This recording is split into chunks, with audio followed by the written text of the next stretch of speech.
राजनीति में भी एक ताल होती है। अगर हर कदम तालबद्ध होती है तो एक सुंदर वातावरण बनता है। मुख्यमंत्री डॉक्टर मानिक शाह ने सचिन देव बर्मन की जयंती पर बोलते हुए यह बात कही। उन्होंने बंगाली लोक संगीत, शास्त्रीय संगीत की मजबूत नींव और सिनेमा की मांग को एक सूत्र में पिरोया। वह सचिन देव बर्मन है जिन्हें संगीत प्रेमी आज भी बर्मन दा के नाम से जानते हैं। बुधवार को सचिन देव बर्मन की 119वीं जयंती थी। इस दिन को पूरे सम्मान के साथ मनाया गया। रविंद्र भवन में आयोजित मुख्य समारोह में मुख्यमंत्री डॉक्टर मानिक शाह उपस्थित थे। राजनीति में एक लय होती है। अगर हर कदम लय के साथ रखा जाए तो एक सुंदर वातावरण बनता है। मुख्यमंत्री ने आज कहा, রাজনীতিতে মিউজিক নেই সেটাও ঠিক।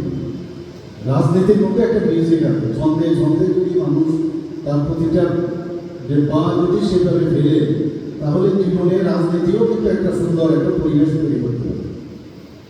মাননীয় প্রধানমন্ত্রীজি যেভাবে এখন আপনারা দেখছেন একের পরে যে দেশকে শক্তিশালী করার জন্য একদিকে দেশকে যেমন শক্তিশালী করছে, ইনফ্রাস্ট্রাকচার ডেভেলপ করছে, অর্থনৈতিকভাবেও ডেভেলপ করছে। 2047-এ একটা মানে যে টার্গেট দিয়েছে সেই টার্গেট যাতে 30+ যে মার্কিন ট্রিলিয়ন ডলার বিকশিত ভারতের যে স্বপ্ন দেখিয়েছে 11 থেকে আজকে অর্থনৈতিকভাবে আমরা 4th পজিশনে চলে এসেছি। 2030-এর মধ্যে 3rd পজিশনে আসতে চাইছে।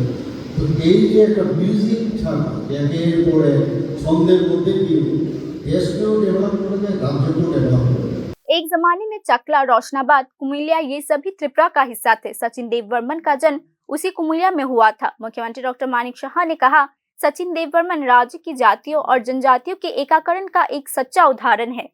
तो जेटा त्रिपुरा तो बाउंड्री অনেক জায়গায় ছিল, আজকে চাকলা, রোশনবাদ এবং কুমিল্লা ডিস্ট্রিক্ট পুরোটাই রাজ্য উন্নয়ন আমলের হয়েছিল।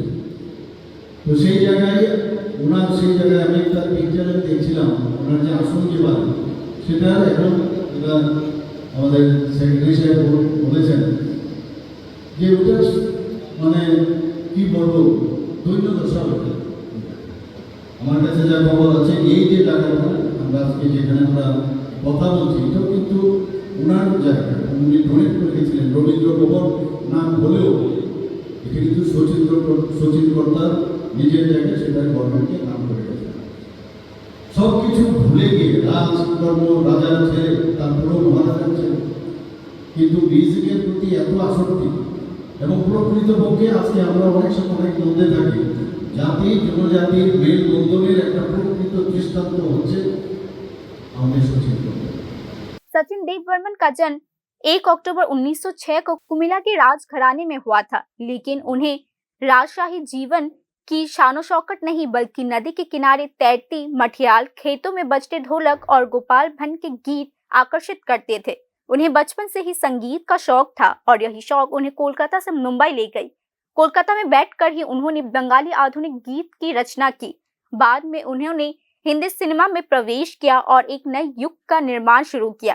1954 में रिलीज हुई फिल्म टैक्सी ड्राइवर के संगीत के लिए उन्हें फिल्म फेयर अवार्ड दिया गया। इसके बाद उन्होंने एक के बाद एक कालजयी गीतों की रचना की। वे न केवल एक संगीतकार थे बल्कि एक गायक भी थे। उनकी कर्कश लेकिन असाधारण आवाज आज भी लोगों को याद है। उन्होंने भारतीय फिल्म जगत के सितारे किशोर कुमार का खोजकर्ता भी कहा जाता है। किशोर कुमार की आवाज में उनकी धुनों को नई जान मिलती है। लता मंगेशकर, मोहम्मद रफी, गीता दत्ता से लेकर हेमंता मुखर्जी तक सभी उनके रचनाओं में अमर रहे हैं। सचिन देव बर्मन का संगीत केवल धुनों से कहीं अधिक है। एक युग, एक भावना, त्रिपुरा की कहानी का एक अंश भी है।